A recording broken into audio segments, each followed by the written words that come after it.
Hello. In this latest video on consciousness, I'm going to have a little look at Michael Graziano's attention schema theory, one of the most interesting theories of consciousness, I think, and one that was actually pointed out to me by a commenter. I had vaguely cast my eye over it before making the other videos, but I embarrassingly hadn't read much about it because it kind of struck me as being similar to global workspace theory because I hadn't read it properly. So in this video I'm going to describe that in my own words, although of course it's Michael Graziano's theory first and foremost, and expand on it a little bit and talk about how I think it could be extended to other areas of consciousness thinking. Before we get into the video, I'll put a time on screen if you want to skip this bit. I'd just like to briefly mention that I think the YouTube algorithm might have changed recently, as a few people have commented that they would have watched my videos, but they hadn't been recommended them.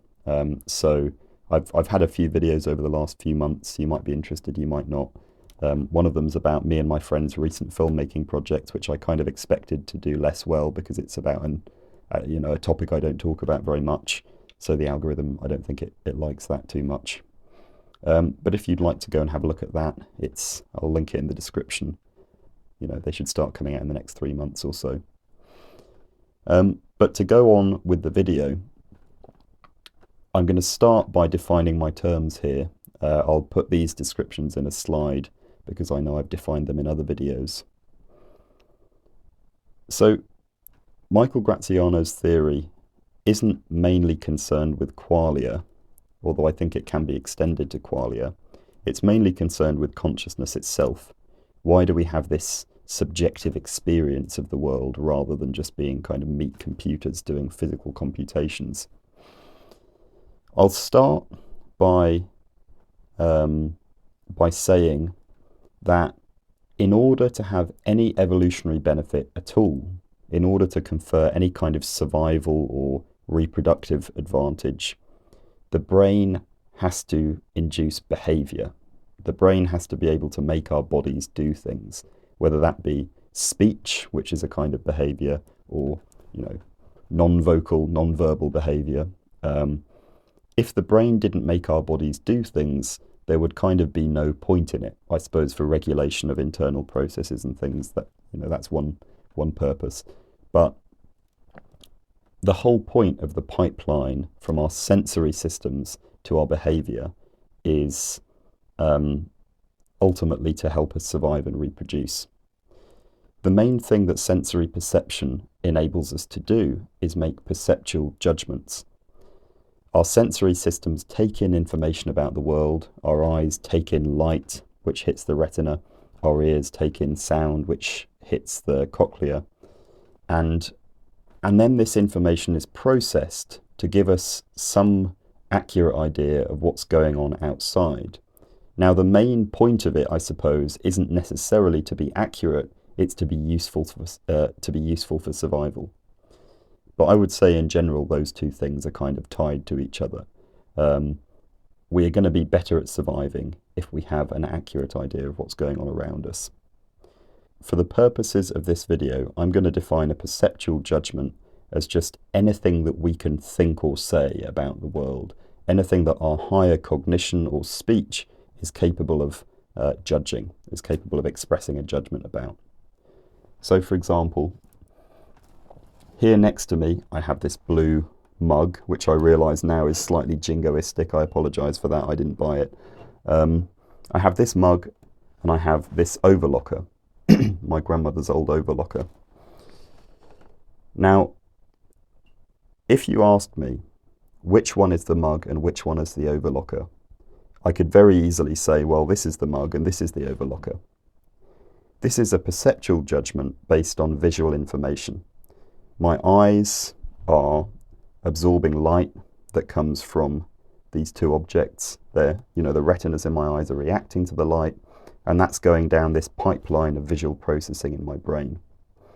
Somewhere in my brain, the fact that I'm able to make this perceptual judgment implies that there must be some kind of template in my brain of what kind of signals indicate that there's a mug out there. and what kind of signals indicate that there's an overlocker out there. In other words, my brain has a template of what a mug looks like from various angles and what an overlocker looks like from various angles. So when I look at these things, my brain matches the visual information to those templates and enables me to make a perceptual judgment about which one is the mug and which one is the overlocker. Now, Michael Graziano and many other neuroscientists would describe this in terms of the world schema. A schema is basically a model, a schematic model of something. And so the world schema in our brains is a schematic model of the world outside our brains. You may or may not have thought about this before, but when I look at the mug and the overlocker, I'm not actually directly apprehending either of them. You know, the mug is not in my brain. I can't directly interface with either of them. My brain can only take in the information that comes from these things, that bounces off them in the form of light or sound, and then use that information to reconstruct what must be out there. So presumably if I got any of my friends in this room, they'd agree that there's a mug and an overlocker there. So that's, in some sense, that's true. Outside there actually is a mug and there actually is an overlocker. But I'm only able to directly apprehend my brain's internal model of those things. Everything I see is effectively CGI. Everything I see is just my brain reconstructing what the world must be like based on the signals. And this is the world schema. Now, an important thing about the world schema is that it's not exactly like the real world. Obviously it's not. You know, the real world outside couldn't fit into our brains. Our brains are nowhere near big enough to capture and reconstruct every single bit of information. There are various hard limits. The eyes only have so much resolution. So for example, this mug has all sorts of molecules and things. I think it's ceramic. I don't know really what the structure of ceramics is under a microscope, but it will be made of atoms and molecules. And there's just this hard limit of me being able to perceive that. I might know from a book that the mug is made of atoms and molecules, but that's not something that features in my world model of the mug. When I look at the mug, it doesn't seem as though it's made of atoms and molecules. And this doesn't surprise any of us because our eyes just aren't high resolution enough to capture that kind of detail. So while I know it may be made of atoms and molecules, I don't feel like it is when I look at it. I just feel like it's made of ceramic. And this is one example of the world schema being a lot less detailed than the actual world. Now, this doesn't really matter for the purposes of survival and reproduction, because what does it matter how many molecules the mug has in it? I don't care. You know, that's not useful information. And so I'm not able to make perceptual judgments about it because my brain doesn't have the hardware to. It can only make perceptual judgments about things that might be relevant. I can make perceptual judgments about, you know, what it seems to be made of, what color it is, what the message written on it means. These are very coarse perceptual judgments that don't get into the nitty-gritty of how the mug is actually composed. And those coarse perceptual judgments are the ones that are useful and the ones that I'm able to make. So, to put it another way, the world schema is a simplified model of the world, which only contains enough information to help us survive and reproduce and socialize and things like that. It doesn't need to be very detailed, and it isn't. Another thing I draw your attention to is that the world schema basically comprises exactly the information that we're able to talk and think about at a higher level. I know this mug is blue because my world schema, the bit of my world schema dedicated to the mug contains that information, and therefore I'm able to think about the fact that it's blue and talk about the fact that it's blue. I'll give you another example of a schema. Let's say I did this with my arm, and I asked you to do the same thing. Unless you have some kind of disability which makes you unable to do that, you probably find it quite easy. It's just doing that. And yet, if I asked you to explain how to do it, there's not really a good answer that you can give. You certainly couldn't explain it in a way that, you know, an entity that had been born with no arms, maybe a person that had been born with no arms, would be able to imagine what it, you know, what you'd have to do in order to move your arm. You can't explain it in detail. You just do it. You do it whenever you want. You feel like it's entirely voluntary and deliberate, but there's no set of instructions for how you do it.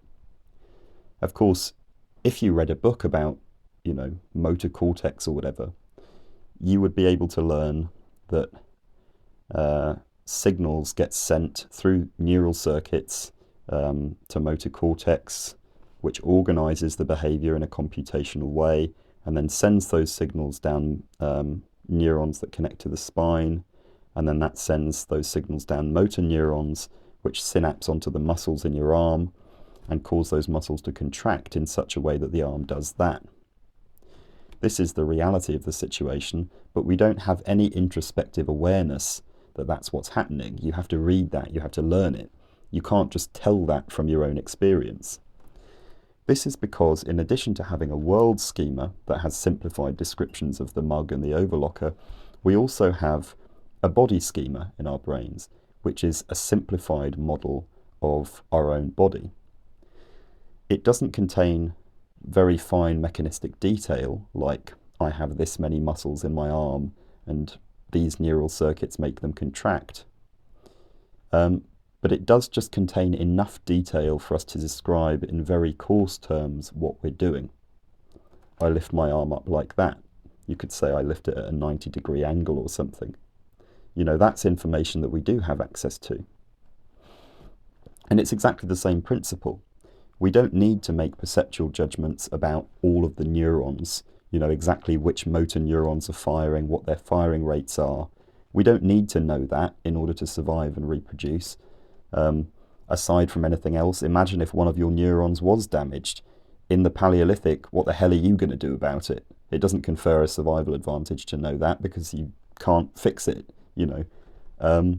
It would also require an enormous amount of extra hardware to be able to make perceptual judgments about individual neurons and things like that, because each motor neuron would probably need a bundle of other neurons coming off it to work out what its firing rate was and be able to connect to higher cognition and speech processing in order to make those perceptual judgments. That would just be compounding the amount of hardware that you need to walk around with and to maintain metabolically. It would be ridiculous. There's no point. And so we have this simplified body schema which allows us to make certain coarse perceptual judgments about our own bodies, but without any of the mechanistic detail. There's another thing that the human brain does for evolutionary reasons, which is called attention. And attention is a way of directing metabolic resources, directing computational resources to particular parts of your perceptual experience. So if I look at the mug, my peripheral vision contains information about the things around the mug as well. I know that this bit of the overlocker, this bit of the overlocker, this lens cap thing, these are all in my peripheral vision and my brain is kind of registering them. But my attention is directed at the mug. This is helped by the fact that the eye has an extremely high resolution part in the center of it, which is pointing at the mug. But, you know, it's possible to be looking directly at the mug and kind of paying attention to something off to the side. That is something you can do. But I am paying attention to the mug. And what that means from a computational perspective is that my brain is amplifying any signals that correspond to the mug. So a certain percentage of the signals in my brain are related to the mug. You know, the bit of my visual field that the mug is taken up by, and that whole part of the visual pipeline, those neurons are responding to the mug. And so what my brain does is it amplifies the signals that are related to the mug and it suppresses other signals. The computational effect of this is that the signals related to the mug are more likely, because they're stronger, they're more likely to affect higher cognition. Which is another way of saying that by paying attention to the mug, I am better able to think about it constructively and organise behaviour related to it. In order to pick up the mug, I'm going to have a much better time, a much easier time of picking it up if I'm paying attention to it, because that way all of the signals relating to the mug are much more powerful. My brain is much more able to analyse them, guide my hand to the mug, and so on. And so attention is this system that the brain uses so that it's not just overwhelmed with information about everything all at once. We can only really behave in relation to one or two things at once because we only have so many arms, we only have so many body parts, and so this attention thing is very obviously useful for efficiently moving around the world. We can quickly snap our attention onto other things, so anything that's relevant in the moment we can just slap our attention onto it, and then those signals dominate the brain instead. Graziano's idea, which he's talked about in various interviews that I'll link in the description and also in a book, at least one book, is that in addition to having a world schema, a body schema, and an attention system, we also have in our brains an attention schema. This is a simplified model of the attention system. It tells us very coarse-grained things about what the attention system is doing, again, without going into the mechanistic detail of what neurons are firing, what neural circuits are active, and so on. There's an easy way of demonstrating that this is probably true. If I look again at the mug, and there's the overlocker here, I'm able to make a perceptual judgment based on the world schema. I'm able to say there's a mug and an overlocker there. I could make a more personal perceptual judgment that's based on both the world schema and the body schema. My eyes are looking at the mug and the overlocker that are there. My eyes, tells you that I have introspective knowledge of what my body is doing, and the description of the mug and the overlocker show you that I have knowledge about what's out in the world. But I can also make a third perceptual judgment. I can say, there's a mug and an overlocker there, and I'm paying attention to the mug and not the overlocker. It's trivial for me to say that. It's obvious to me that that's what's happening. And so information about my attention system, information about what my attention system is doing, must have some bearing on higher cognition. Higher cognition must have access to that information. And that strongly suggests that there must be some kind of simplified model of the attention system that allows us to make perceptual judgments, not just about the world, but about how we're paying attention to it. Graziano's idea is that this is where the problem of consciousness comes from. As you'll know if you've watched videos on this topic, people have long wondered why most of us feel that we have this intense sense of subjective awareness, and it doesn't seem to reduce to anything. It seems totally unintuitive that this consciousness could come from neural computations. Graziano suggests that when you focus hard enough on the attention schema, maybe if you direct your actual attention system to the attention schema, you're then apprehending a simplified model of your own attention, where you can see coarse details about what it's doing. I'm paying attention to the mug, now I'm paying attention to the overlocker.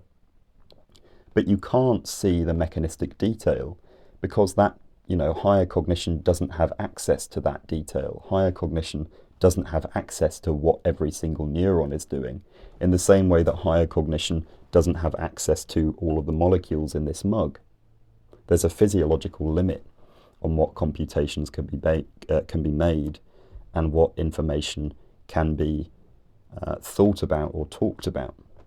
So Graziano's suggestion is that when a system like the brain directs its attention system to its own simplified model of its attention system, it will then output perceptual judgments such as I have this magical essence of awareness that doesn't reduce to anything and seems impossible. It seems fundamental and basic, and it doesn't seem to have any components.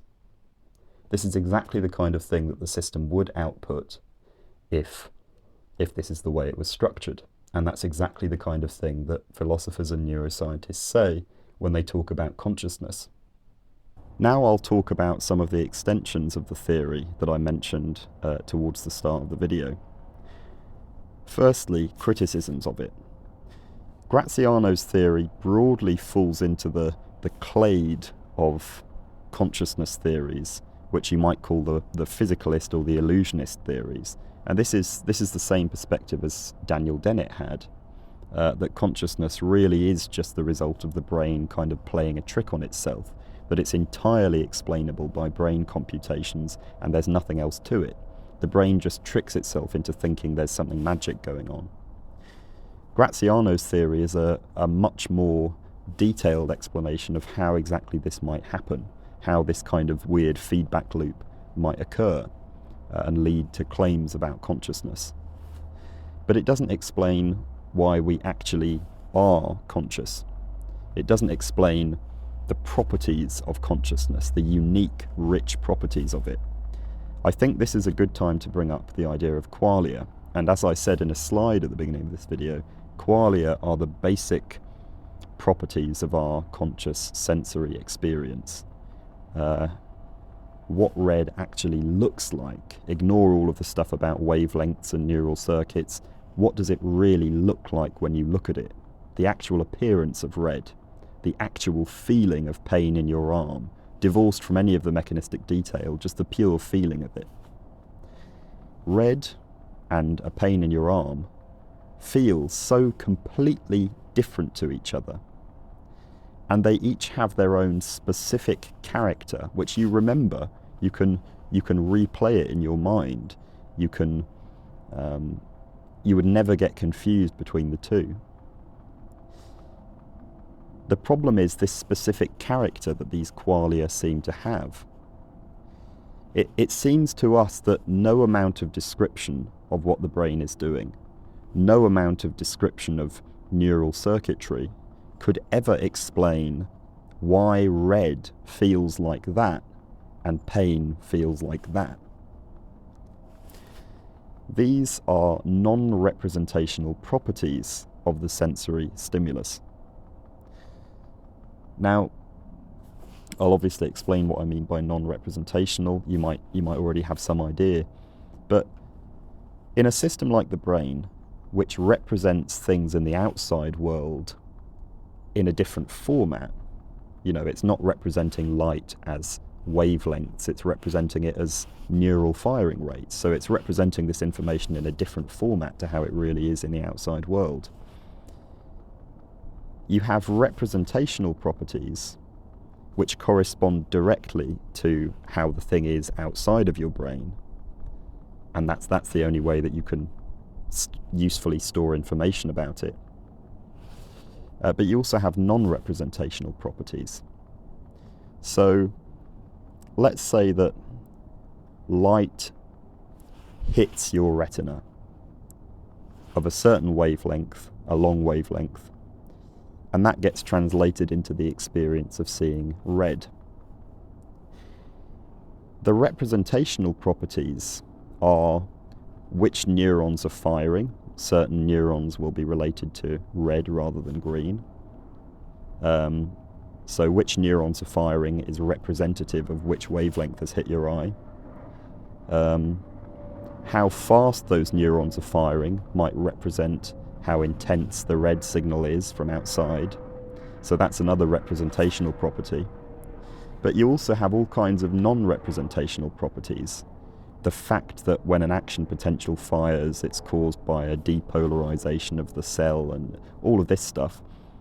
This doesn't really have anything to do with the wavelength of light that's hit your eye, but it supports the system of representational differences.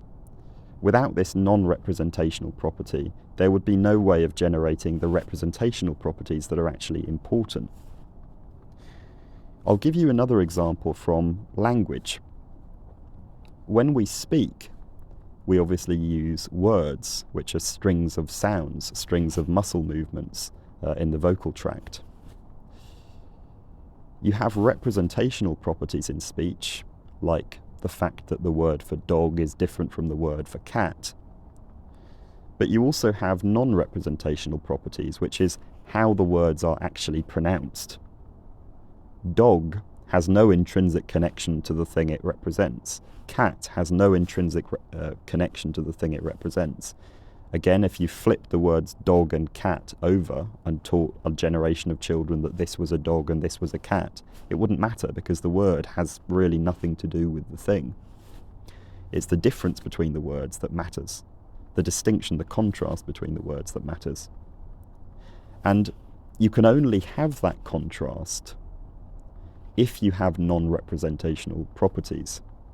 The word has to sound like something, because otherwise it couldn't sound different to the other word.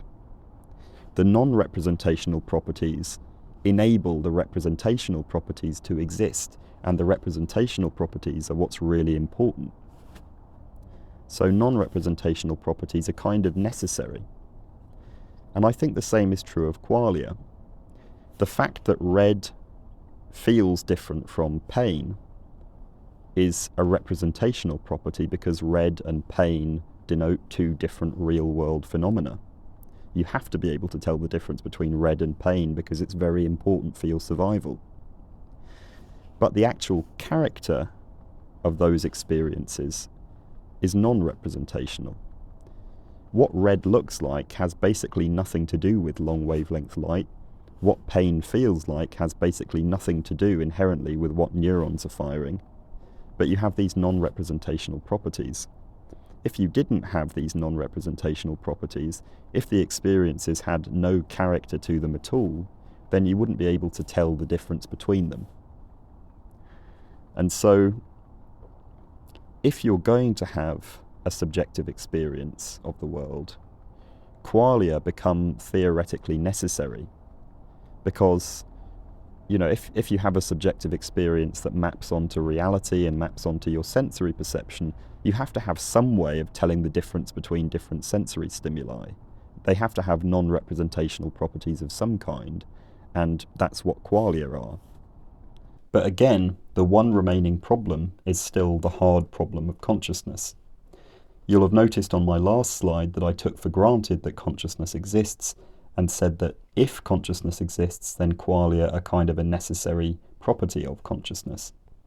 But of course we can't take for granted that consciousness exists, because that's kind of the whole point. That's what we're discussing. Does it exist as something separate from cognition? I think we all have an intuitive sense, or most of us have an intuitive sense, that the problem of consciousness is somehow different. It's elevated or heightened in some way from other problems of perception. Most optical illusions can be explained in terms of cognition in a way that we seem quite satisfied with.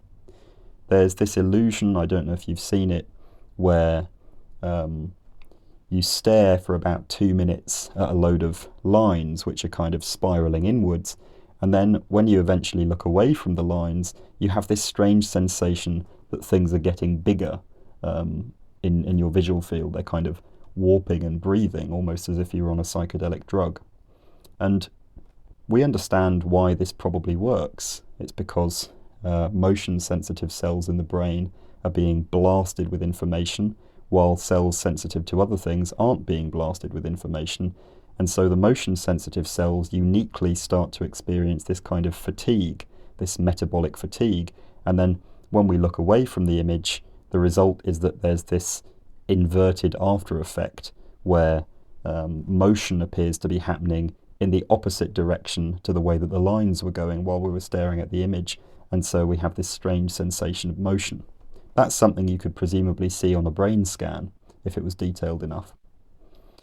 But consciousness and qualia seem to have this heightened quality of being not the kind of mystery that can be explained in that way.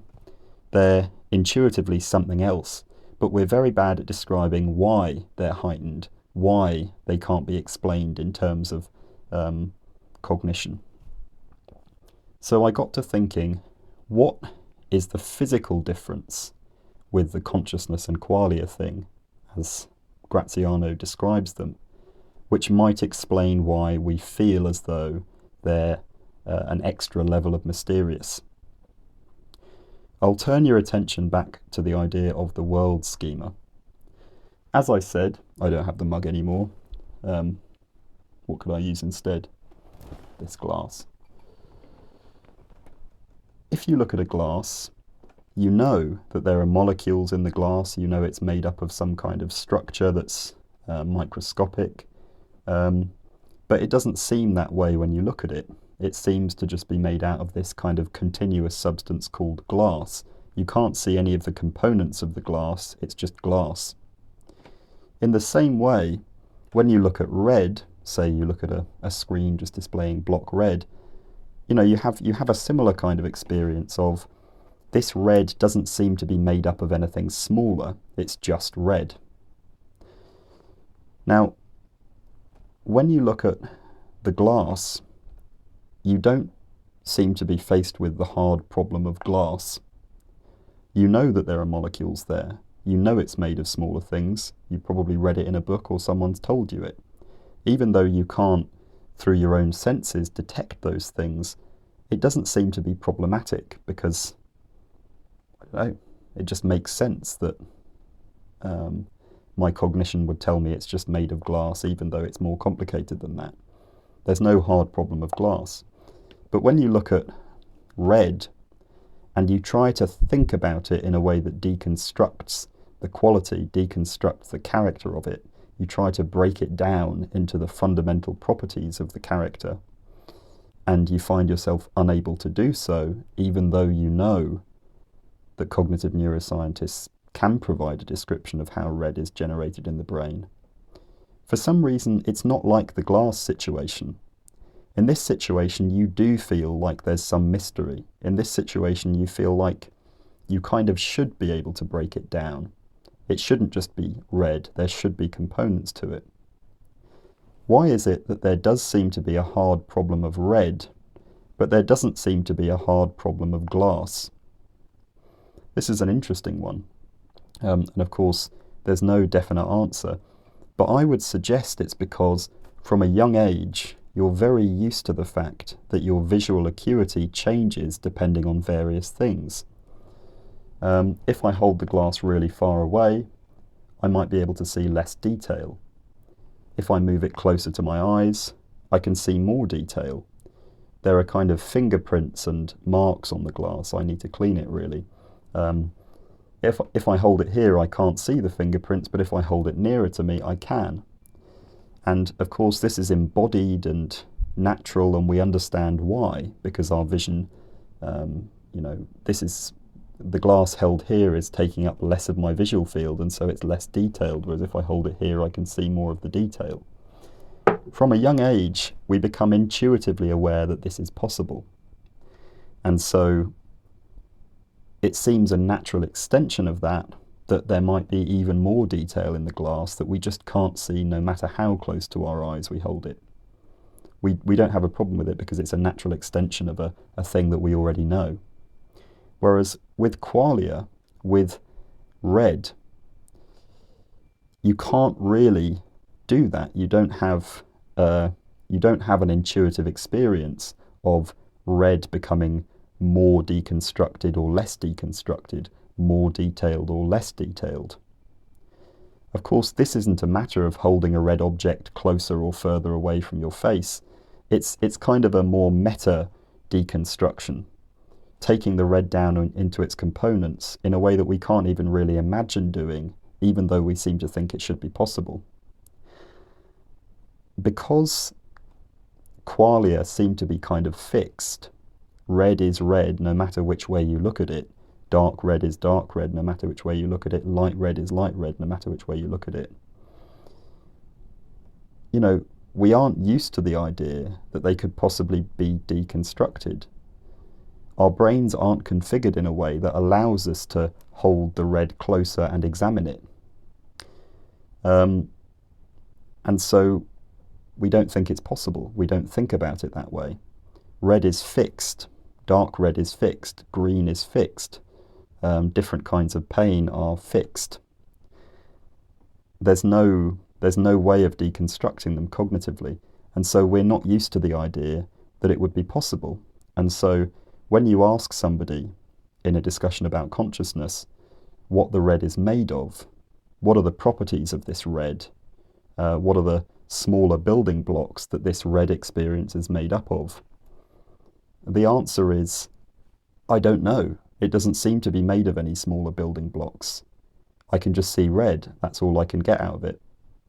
It definitely has properties because it's different to green, but it doesn't seem to be composed of anything. Again, I would argue that this is the exact kind of thing that we would expect if Graziano's theory was true.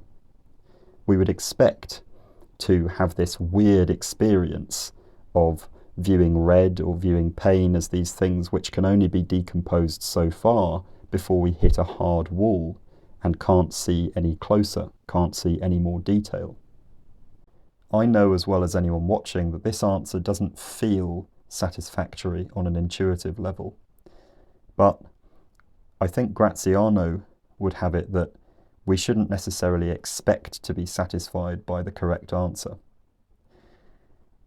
One of the things that he says in almost all his interviews and in his book, which I didn't realise the full significance of until I read more into the theory, is that every single thing that we think, whether we say it or whether we just think it constructively in our heads, is computed by the brain.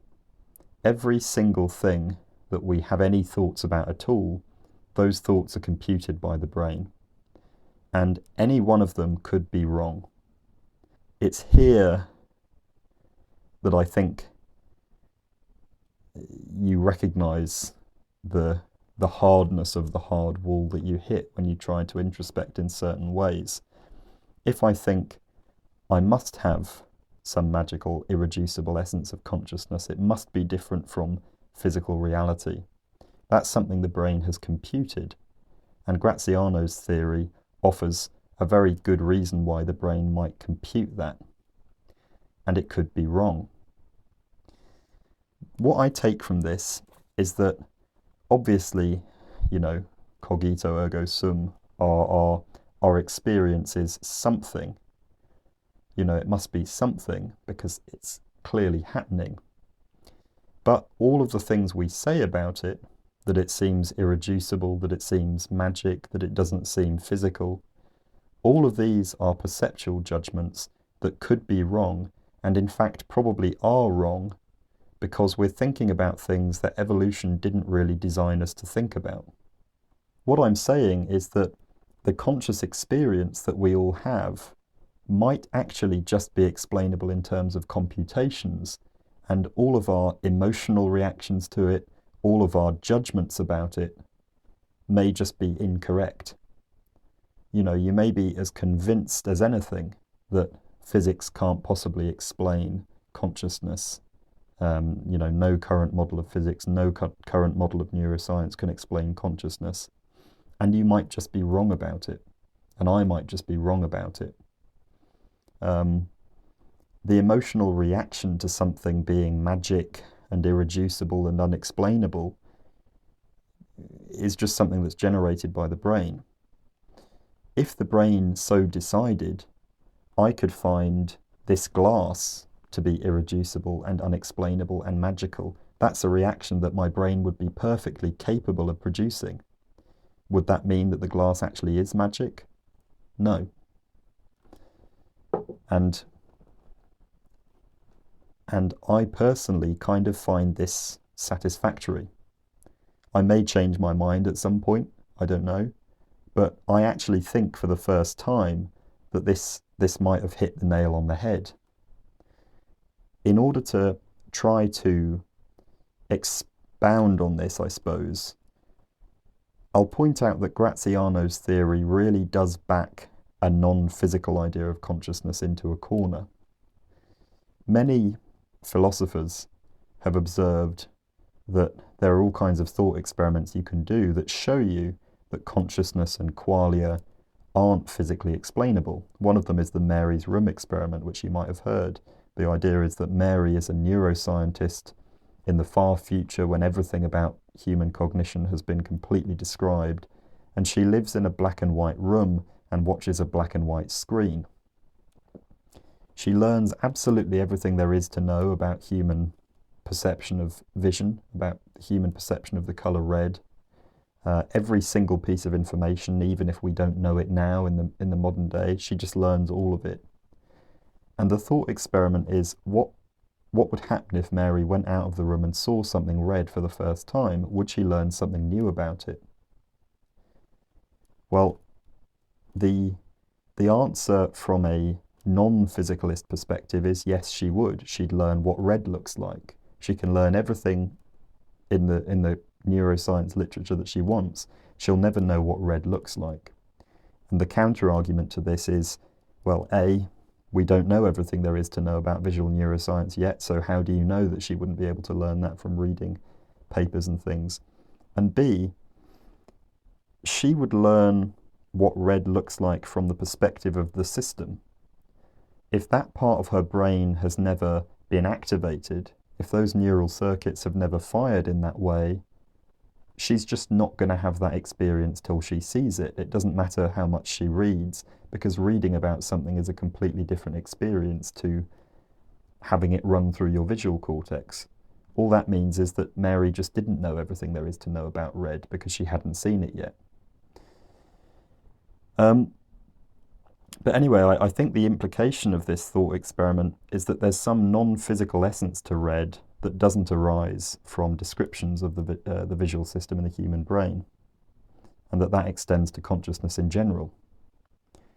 Now, I think Graziano's theory forces us to think about the fact that consciousness clearly has a computational impact on the brain. It clearly has a functional impact, a causal impact on the computations that are happening in the brain.